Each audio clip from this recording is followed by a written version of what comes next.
Друзья, приветствую вас на канале, посвященном погоде рынка недвижимости Украины. Сегодня мы с вами будем подводить итоги первого месяца 2026 года. И, конечно же, традиционно говорить будем о жилой недвижимости в разрезе классификации рынка недвижимости, в разрезе сегментов рынка недвижимости, то есть будем говорить о первичном, вторичном рынке.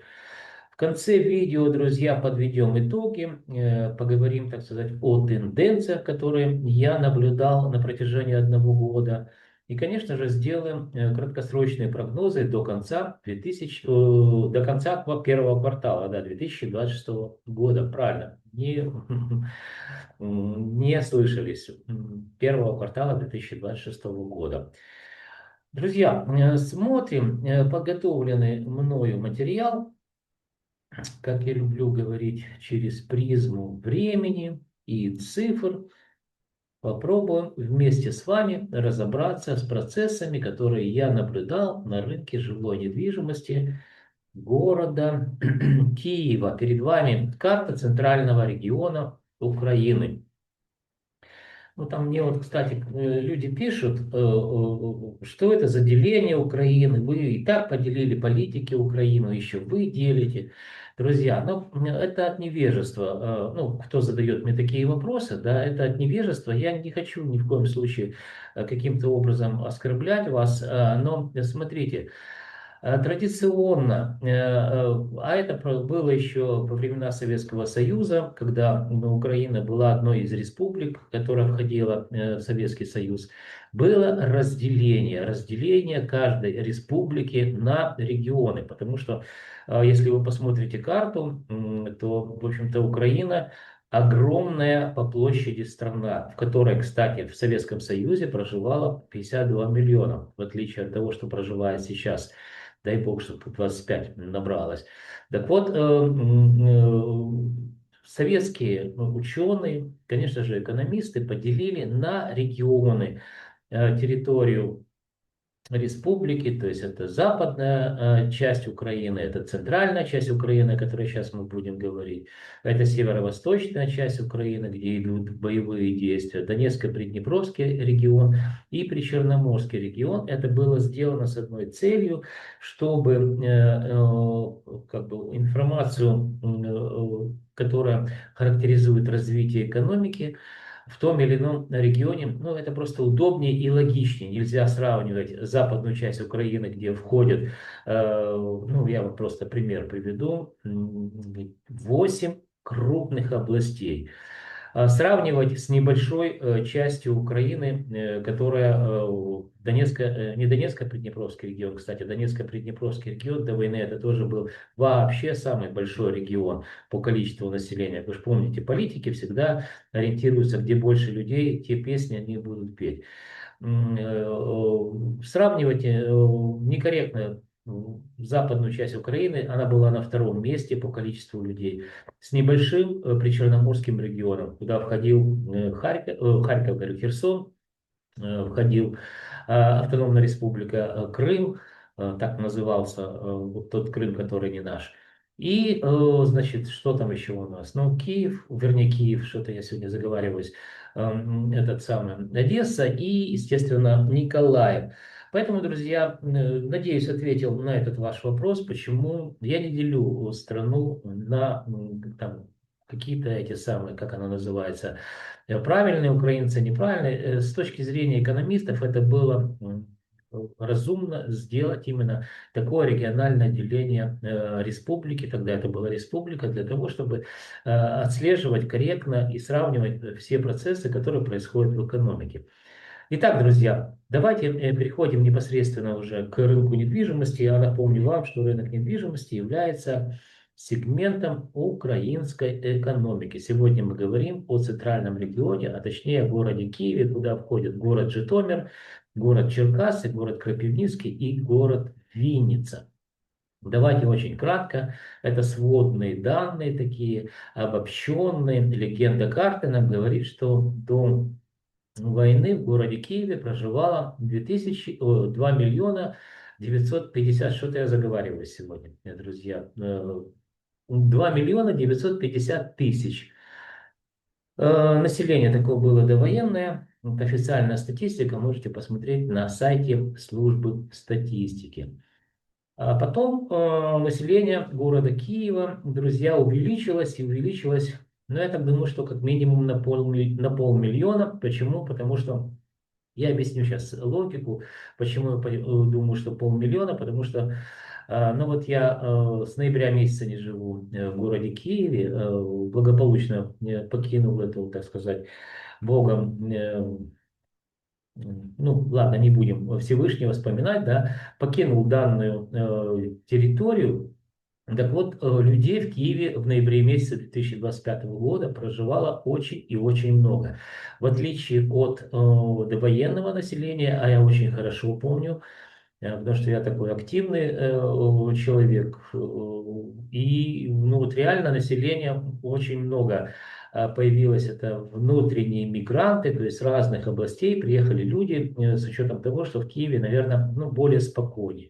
Ну и, конечно, переехали в Киев всякие упыри, которые наживаются на войне. Ну, как уже не купить себе домик или там, я не знаю, под Киевом или квартирку, пентхаус на каком-нибудь там 24 этаже города Киева. Ну, разве это, как оно называется? Один Зварыч такой был судья, засевал миллионами свои кабинеты, а эти новые упыри, коррупционеры, да. Ну, почему упыри? Потому что наживаются на войне. То есть это противоестественно для любого адекватного, нормального человека. А для них это кому война, кому мать родна. Поэтому, друзья, на сегодняшний день я предполагаю, что в городе Киеве проживает порядка 3,5 миллионов. Но буквально неделю назад, вот как начали все эти блокауты, Кличко, ну у него тоже там сегодня 600 выехало тысяч населения, потом приехало. То есть, ну, человек явно то ли работает этим боксером, то ли на полставки мэром, непонятно, да. Ну вот мне нравится, когда его сравнивают с этим персонажем из Булгакова, который тоже вот душили мы, душили, рассказывал, как они, так сказать, проводили зачистку этих самых котов. Так этот товарищ примерно то же самое делает с маленьким или ФОПами, физособы, которые хотят выжить на территории города Киева. Но я сейчас о чем? О том, что Кличко заявил, что порядка полмиллиона людей выехало с города Киева. Вот. Буквально за последние 10 дней, я так понимаю, они могли это отследить только по, ну, биллинг это по телефонам мобильным. И, скорее всего, это люди, которые приехали в надежде, что в Киеве будет хорошо, сухо, тепло, не будет обстрелов. Это люди, которые, естественно, с деньгами приехали, потому что в городе Киеве на сегодняшний день аренда растет. И такая, в общем-то, ну, мягко говоря, во время войны такая достаточно, ну, уступает только городу Львову, наверное. Так вот, эти самые люди, которые приехали в надежде в Киев, что будет тепло, сухо и уютно, скорее всего, они поехали дальше, может, в Западную Украину, может, я не знаю, куда-то в другие места. Почему? Потому что, ну, реально, как бы в Киеве, вы знаете, да, беда бедой, ни света, ни воды, и причем это ну, достаточно в холодное время, февраль, конец января. Ну, в общем, вы лучше меня знаете. Слава богу, как бы я уже не нахожусь в городе Киеве, но у меня там остались, к сожалению, мама, родственники, поэтому я с ними общаюсь и все это как бы чувствую тоже, ну, их настроение. Итак, сейчас я предполагаю, с учетом того, что люди выехали, 600 тысяч, как сказал наш то ли мэр, то ли боксер Кличко, я думаю, что вот где-то 2 миллиона 900 тысяч, это, так сказать, людей и осталось. Количество предложений, друзья, это количество предложений, которые мы отслеживаем по всем интернет-порталам, сайтам, которые публикуют, где предложения для продажи недвижимости. Мы видим, что это 65 тысяч, ну, однокомнатные, двухкомнатные, трехкомнатные, понятно, что это первичный и вторичный рынок. В это число попала первичка и вторичка, что показало нам за январь месяц снижение минус 7,1%. Друзья, это впервые, ну, уже за много лет, наверное, года за 3, когда так резко по предложениям просел рынок недвижимости. Это неудивительно. Вспомните январь месяц и вспомните, сколько дней было отключено электричество. Ну, мы говорим о городе Киеве. Я вам могу сказать, что в лучшем случае давали по 2 часа, это в лучшем случае, а иногда по 3 часа. Ну, у меня мама ходила там в пункт этот незламности, это ж надо пафосно так обозвать. Ну, это, конечно, безумие какое-то. Ну, так или иначе, вот эти пункты, как они, незламности, да, там люди могли прийти зарядить свои, так сказать, гаджеты, телефоны.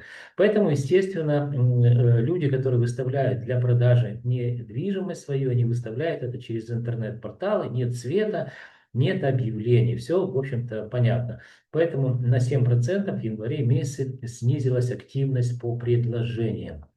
Дальше, друзья, социальное жилье. Не буду говорить только о процентном соотношении. Снижение минус 0,19%. Это вторичный рынок, друзья. Это, ну, как оно называется?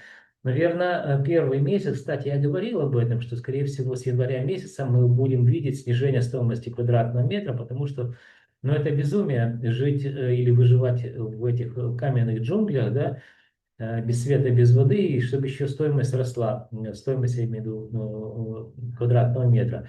Поэтому незначительно, я предполагал, что на 1% будет снижаться каждый месяц, но видим уже незначительно, но все-таки снижение, да, минус 0,19% это социальное жилье, эконом-класс.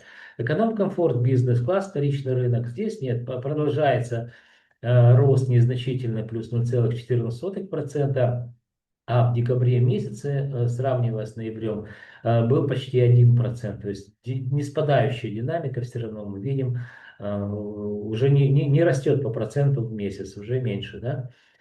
Средняя аренда одно-, двух-, трехкомнатной квартиры. Здесь мы сравниваем, друзья, декабрь месяц 2025 года, прошедший, с сентябрем 2020, также 5 года, то есть третий, четвертый квартал. Видим, аренда растет плюс 1,78% за квартал. Ну и переходя к первичному рынку, друзья, мы видим, что первичный рынок эконом-класс квартиры подорожали на 0,24%. Первичный рынок комфорт бизнес-класс также подорожал на 0,31%. И первичный рынок квартиры элитного класса подешевели на 0,17%. То есть два сегмента, два класса нам показали снижение по стоимости. Это элитный класс, первичный рынок, и социальное жилье. Это самый большой класс, который, в общем-то, эксплуатируется на территории Украины. Да, и количество предложений мы тоже увидели, показало снижение. Итак, от обобщенных данных, надеюсь, я вас не утомил цифрами. Давайте посмотрим, что произошло. Это декомпозированные данные. Они больше, наверное, для киевлян интересны. Видим социальное жилье, карта города Киева, 10 административных районов. Что бросается, друзья, в глаза? Ну, во-первых, период исследования у нас декабрь 2025 с январем 2026 года. Что за данный период наибольше всего подешевела недвижимость, но это уже, друзья, традиционно. В Деснянском районе минус 0,23%, это левый берег. Левый берег, кстати, наибольше всего пострадал от блэкаутов, да? То есть там ни воды, ни света, и до сих пор там, в общем-то, знакомые у меня живут в Дарницком районе, вот здесь, говорят, что, ну, беда, просто беда, реально ни воды, ни света. А переехать, кстати, с Дарницкого района, но они уже такие пожилые, то есть, во-первых, и метро там ходит как попало, что называется, да, ну, кто в Украине живет, отслеживали уже то, что метро останавливалось, людей эвакуировали из поезда. А вот так, чтобы с Дарницкого района, с левого берега, у меня мама живет на правом берегу, и говорит, ну приезжайте, что ж вы там замерзнете. А они, ну не могут, реально, там же этот, то ли боксер, то ли мэр города не чистит, ну он не должен чистить, понятно, он должен руководить этим процессом. А если он не может это делать, то должен сам чистить, взять лопату, как этот Кулеба или кто там был, и вот эти дорожки для пенсионеров чистить, чтобы они ходили и не ломали себе кости на старости лет. Так вот, чтобы переехать с левого берега, показываю, с Дарницкого района в Оболонский район, это правый берег, щирые украинцы, которые на такси ездят, да, ну это понятно, это же рыночная экономика, что мы там говорим.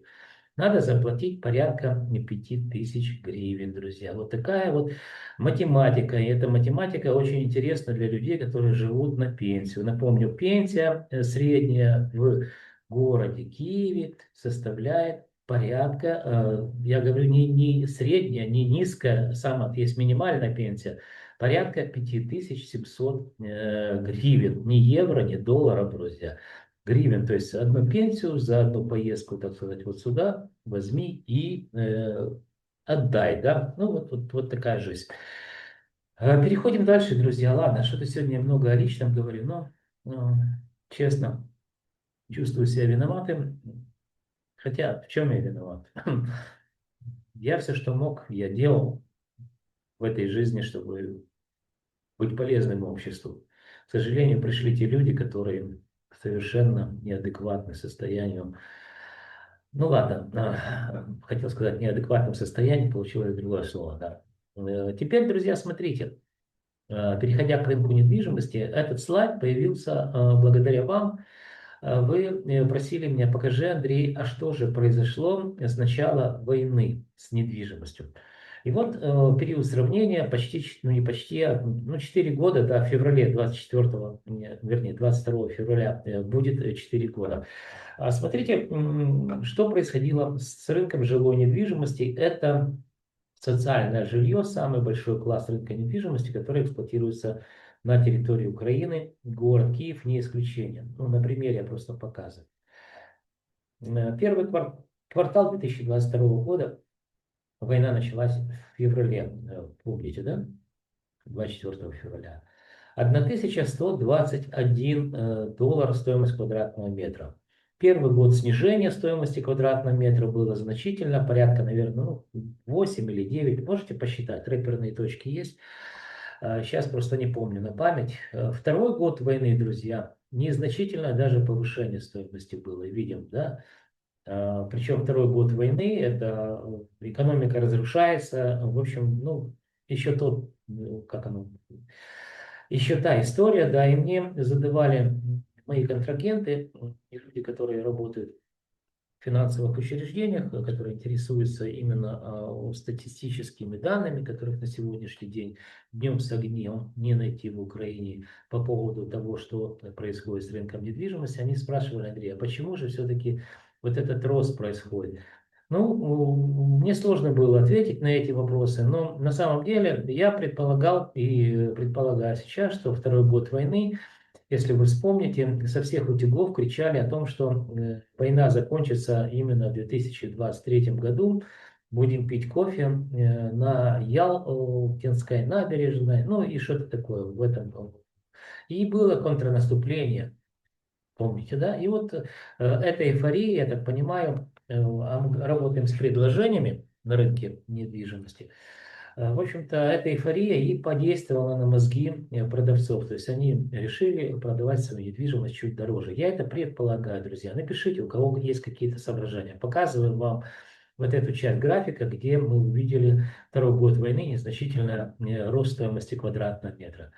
А третий год войны знаменовался тем, что порядка 10% снижения стоимости мы наблюдали. И вот четвертый год войны, друзья, что опять мы увидели незначительную, но все-таки динамику роста стоимости квадратного метра. Хотя вот здесь видим, я добавил первый квартал, но это колебательный процесс, это еще ни о чем, я всего лишь предполагаю. Я просто понимаю, что не может стоимость недвижимости дорожать в тех условиях, которые мы наблюдаем. То есть, когда каменные джунгли буквально превратились, ну, квартиры превратились в каменные джунгли без воды, без света. Ну, кто их нафиг будет покупать, друзья? Ну, подумайте сами. Возможно, это всего лишь колебательные процессы, но я все-таки предполагаю, что это начало неких тенденций, которые мы будем наблюдать на протяжении 2026 года. А в целом, если вы подведете итоги, вот здесь видите селевские данные, таблица, снижение с начала войны минус 5,35%. То есть недвижимость за 4 года войны данного класса снизилась всего лишь на 5 ну, можно округлить 50%. То есть незначительно, но динамика снижения, в общем-то, присутствует. Давайте очень быстро пройдемся по следующему слайду. Здесь аренда. Аренда, сравниваем четвертый квартал 2025 года с, ну, поквартально сравниваю, это долгосрочная аренда, с третьим кварталом 2025 года, и мы видим, что рост плюс 1,78% за квартал. То есть аренда растет, друзья. Следующий слайд. Эконом, комфорт, бизнес-класс. Это жилье, также на вторичном рынке, но более высокого класса, подорожало на 0,14%. Можете посмотреть в абсолютных цифрах, сколько стоит квадратный метр. Ну и в данном случае рост также в процентном соотношении. Следующий слайд. Здесь мы говорим о первичном рынке, квартиры эконом-класса. Также видим незначительную динамику роста, плюс 0,24% в целом по городу. В абсолютных цифрах можете посмотреть по админрайонам стоимость квадратного метра жилья данного класса и рост в процентном соотношении. Следующий, друзья, слайд. Здесь мы видим, что мы видим первичный рынок, комфорт, бизнес-класс, также динамика роста плюс 0,31%. Можете посмотреть в абсолютных цифрах стоимость квадратного метра, ну и, конечно же, рост в процентном соотношении. Последний слайд – это слайд, посвященный колебательным процессом, но уже мы видим, друзья, это элитный класс. Всего лишь квартиры данного класса с параметрами или характеристиками такими строятся. Голосеевский административный район, центр, ну это такая ценовая зона. Печерский, Липкий, Шевченковский центр. И как ну, очень сильно, почти в 2 раза отличается стоимость квадратного метра Печерский, Липкий, допустим, от того же, там, я не знаю, Голосеевский центр. Да? Снижение в данном случае в процентном соотношении можете также посмотреть. Итак, друзья, переходим к тенденциям. Это уже последний слайд, который, в общем-то, в принципе, показывает нам общую динамику или тенденции длиной 12 месяцев, которые мы наблюдали. Период сравнения, конечно же, январь 2025 года. На примере класса социальное жилье видим 1035 долларов. И в январе 2026 года это 1061 доллар за квадратный метр, что показало нам динамику роста за год, 4-й год войны, друзья, 2,51%. При этом, друзья, мы делаем это немного рекламной паузы для крупных украинских системных банков, также для иностранных банков, которые работают на территории Украины. Делаем индекс. Если вы вот посмотрите здесь, индекс стоимости жилой недвижимости положительный, единичка, запятая 0,25.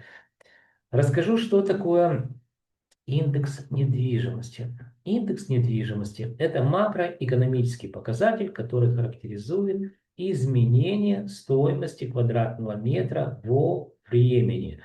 И вот он считается очень просто, если у вас есть статистические данные, показаны на примере социального жилья. 1061 делим на 1035, получаем рост в годовом измерении плюс 2,51%, или же положительный индекс единичка, запятая 0,25. Друзья, я знаю, что меня смотрят люди, фокус-группа, это которые работают в финансовых учреждениях, группа риск-менеджмента или же управления по рискам. Данные специалисты по крупицам собирают вот подобную информацию. Они очень хорошо знают, как меняется стоимость денег во времени, а я лучше, чем кто-либо в Украине, знаю, как меняется стоимость недвижимости во времени. И на примере данного графика вам это демонстрирую. Поэтому, друзья, синергия вот этих наших знаний поможет и вам развивать успешно ваш бизнес. Ну и, конечно же, нам развиваться, это мне заниматься наукой, компания Rim Consulting дальше тоже, так сказать, развиваться. Поэтому здесь все вроде бы как понятно. Для того, чтобы меня найти, можете в описании данного канала найти мой Viber телефончик, можем созвониться, можем списаться, составим техническое задание, и вы будете получать по всем сегментам рынка недвижимости подробную информацию о процессах с цифрами, с картами, которые происходят, с недвижимостью, под которую ваше финансовое учреждение выдало какие-то финансовые средства. Итак, друзья, видим, что, еще раз, это была реклама, рост 2,5% за, так сказать, 12 месяцев. Ну и что, друзья, переходим к прогнозам. Как я и обещал. Ну что могу сказать, друзья, вам по поводу прогнозов? Я уже вам говорил, что с января месяца мы будем видеть снижение по 1%. Я предполагаю, что это так будет. Но январь месяц показал снижение всего лишь на 0,20%. Но я остаюсь убежденным человеком, который, анализируя и используя в своих прогнозах метод многофакторного анализа, совершенно четко понимает, что если экономика находится в состоянии, в том, в котором она находится, как говорили, пациент скорее мертв, чем живой, то ну о чем говорить о рынок недвижимости, с какого перепугу он дорожает. Поэтому я предполагаю, что все-таки ну, минус 2%, наверное, мы увидим снижение стоимости квадратного метра, сравнивая март месяц 2026 года с мартом месяцем 2025 года. Друзья, ну, в общем-то, посмотрим, время же пройдет быстро, посмотрим, что произойдет на самом деле. Итак, пришло время прощаться. Для того, чтобы вы знали, что происходит с рынком недвижимости в Украине, вам необходимо что сделать? Правильно, подписаться на мой канал. Вы также можете писать мне там вопросы какие-то, я отвечу с удовольствием адекватным людям. А еще, друзья, вы должны помнить, что я ваш скромный слуга, и компания Olymp Consulting готовим для вас ежемесячные обзоры рынка недвижимости, которые, я уверен, станут для вас компасом, ну или как минимум путеводной картой в каменных джунглях рынка недвижимости Украины. Друзья, до встречи в следующих моих видеороликах.